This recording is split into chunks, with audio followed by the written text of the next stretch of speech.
it's good to be here to talk about this collection. What we tried to do is bring an iterative risk-based approach to the discussions that authors from around the world would be embarking on, thinking about risks from climate change and adaptation, maybe a little bit about mitigation, reducing emissions of greenhouse gases. The point of bringing and encourage them to adopt a risk management approach was to bring their work into the context of what is the modern approach to thinking about how to respond to climate change.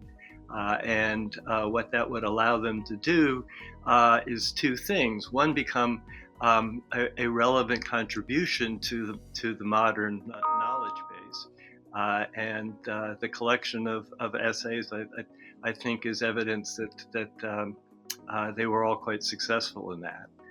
The other is that looking through the risk components of likelihood and consequence allows them to think about and write about the degree to which their work, which were frequently specific case studies to a location or a country for a particular crop or agriculture more generally, but it was all about where they were, what they knew the most about. But thinking through the risk-based approach allowed them, as I was suggesting, to discover findings that were more general and therefore exportable to other countries and regions with similar circumstances.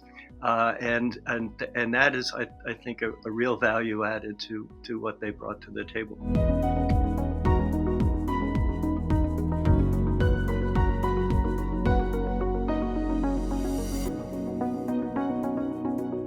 Well, clearly the people in the locations and the sectors that they were studying most carefully will benefit. That was the point of the work, to bring climate risks to the fore and begin rigorous discussions about how possible reactions to that, ways to maybe reduce the likelihood of bad events, but certainly reduce the consequences associated with those events. The expansion of the findings to the things that were exportable beyond the boundaries of the case studies allows me to think that there will be benefit for decision makers and opinion makers well beyond the geographic boundary of the countries and the regions where the authors have been working, and I'm very excited about that.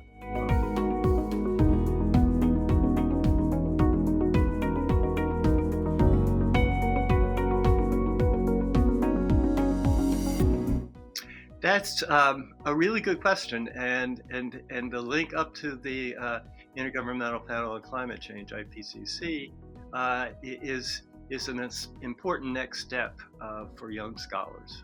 The Intergovernmental Panel on Climate Change, the IPCC, was created in the late 1980s, the early 1990s, to become the body which would inform the United Nations Framework Convention on Climate Change about the new science.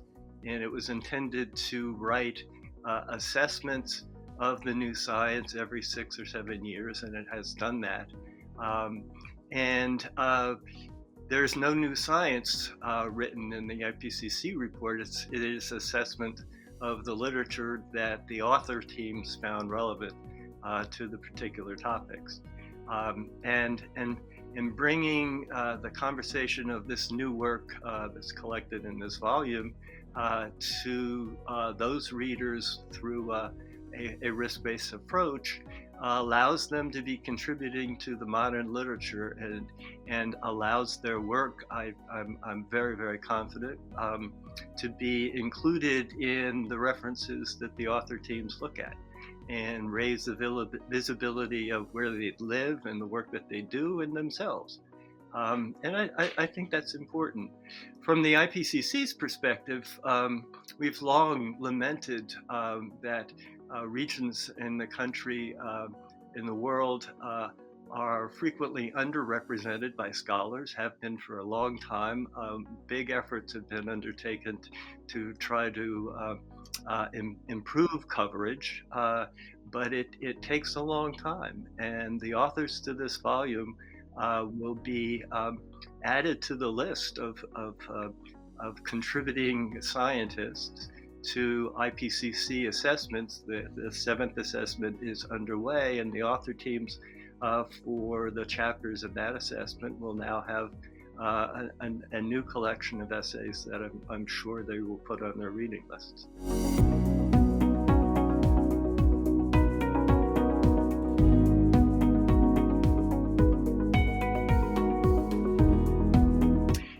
That's a really hard one. My optimism for all of the SDGs has taken some hits recently from a lot of the activity and actions that have been imposed upon the world order by the new administration in Washington. I was optimistic that the 2050 goals would be achieved, that the 2030 targets would be achieved for many of the objectives of the Sustainable Development Program, but I'm really not secure about that anymore. The closing of USAID, for example, is just one illustration of how the withdrawal of the United States is diminishing the likelihood of achieving an SDG anytime soon. It strikes me now that the best we can hope for is to prevent sliding backwards and things getting worse. Getting 4 years of no growth, no progress, but no regression either might be considered a win in the circumstances.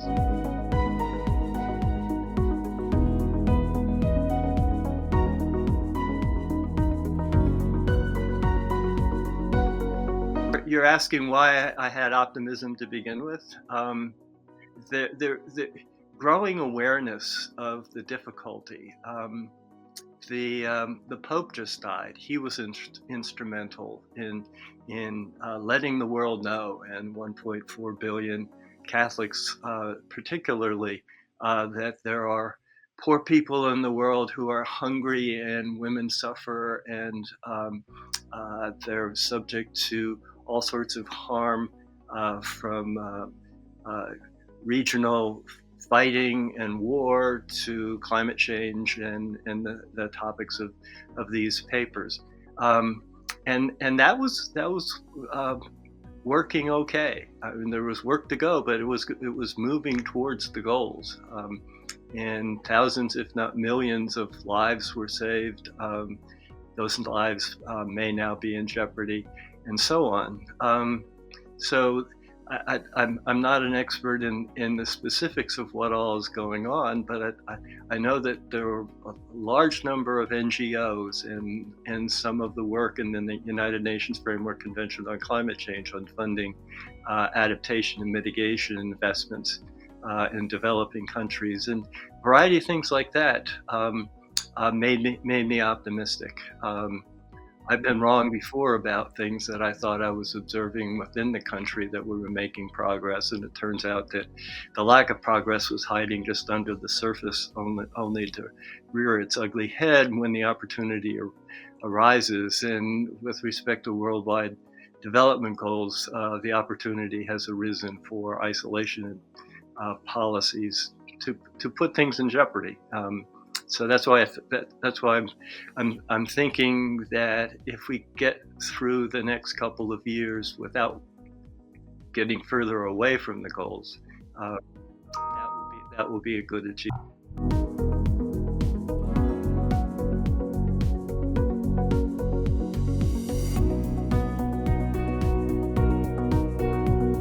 I think I'd like to add optimism and hope are not the same thing, And I mean, optimism sort of envisions a brighter future, and you're feeling good that you're moving in the right direction. But hope is different.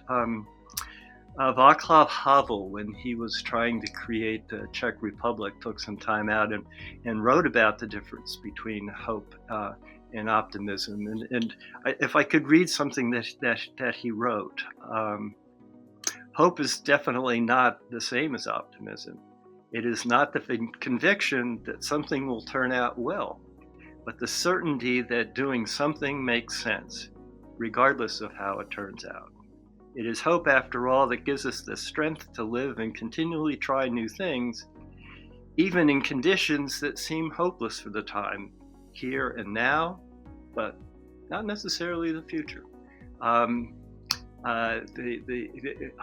Havel is my favorite philosopher these days.